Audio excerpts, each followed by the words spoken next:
आप रिलायंस को भी क्लोजली ट्रैक करते हैं। रिलायंस पे आज दो बहुत इंटरेस्टिंग रिपोर्ट्स आई हैं। मैक्वायरी कहता है और इनफैक्ट उन्होंने डाउनग्रेड किया रिलायंस को, 2100 का टारगेट दिया। उन्हें लगता है कि अब जेएफएस तक का बड़ा ट्रिगर था जो रिलायंस पर देखना चाहिए था, और वहां उस ट्रिगर के बाद आपको बहुत बड़ा टैक्टिकल कैटलिस्ट नहीं दिखता। पर at the same time Nomura हो, इनफैक्ट यूबीएस हो, लास्ट वीक उन्होंने भी कहा था कि अभी भी मल्टीपल ट्रिगर्स हैं। इनफैक्ट वैल्यू अनलॉकिंग इनके रिटेल बिजनेस से देखने को मिल सकती है, प्लेटफॉर्म बिजनेस जो है वहां पर वैल्यू अनलॉकिंग दिख सकती है। रिलायंस को इस वक्त कैसे प्ले करना चाहिए? I think one should keep it simple. According to me, I think the prospects of the companies, if at all anything, I think are only brightening. एक नजरिए से बात करते हैं, इन करंट मार्केट प्राइस के अंदर अगर आप सम ऑफ द पार्ट की वैल्यू रखें तो रिलायंस रिटेल का जो कारोबार है उसकी वैल्यू करीबन 1200 रुपये के आसपास आती है। जियो प्लेटफॉर्म की वैल्यू करीबन 600 रुपये के आसपास आती है। रिन्यूएबल का कारोबार जो है उनकी वैल्यू करीबन 300 रुपये के आसपास आती है। तो जो बैलेंस सम लगभग 550 के आसपास का जो बैलेंस सम बचता है, 500 550 के आसपास का जो बैलेंस सम बचता है, ये अमाउंट ओटीसी बिजनेस के लिए जुड़ जाता है। मेरे ख्याल से ओटूसी बिजनेस का जो एसओटीपी वैल्यूएशन है वो करीबन 1200 रुपये का है। एंड रिलायंस का ओटूसी बिजनेस करीबन आज की तारीख में 500 550 रुपये के अंदर under this sum of the part calculation is available.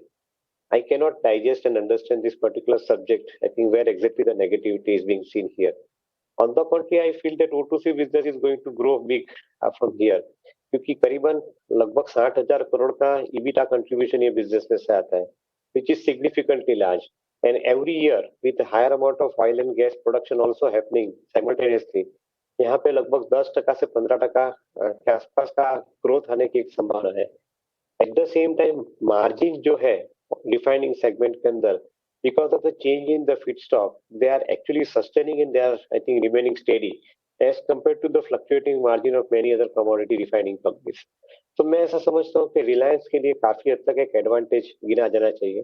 Petrochemical और पॉलीमर की जो बिजनेस है उनके अंदर कंटिन्यूसली एक्सपेंशन हम लोग देख रहे हैं, because I think the way in which I think we are moving ahead with the consumption of industrial plastic and the requirement of polymers, मैं ऐसा समझता हूँ कि I think that business is also steadily growing.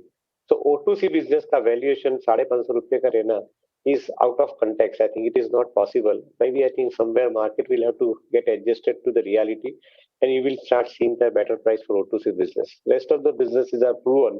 I think as and when they get demerged, particularly retail और जियो platform, वहाँ पे आपको demerger के साथ में जैसे जियो फाइनेंशियल के अंदर आपको प्राइस दिखने को मिला, वो प्राइस आई थिंक यहाँ पे भी देखने को मिल सकता है। So I remain particularly convinced about the business model and I would like to keep it simple.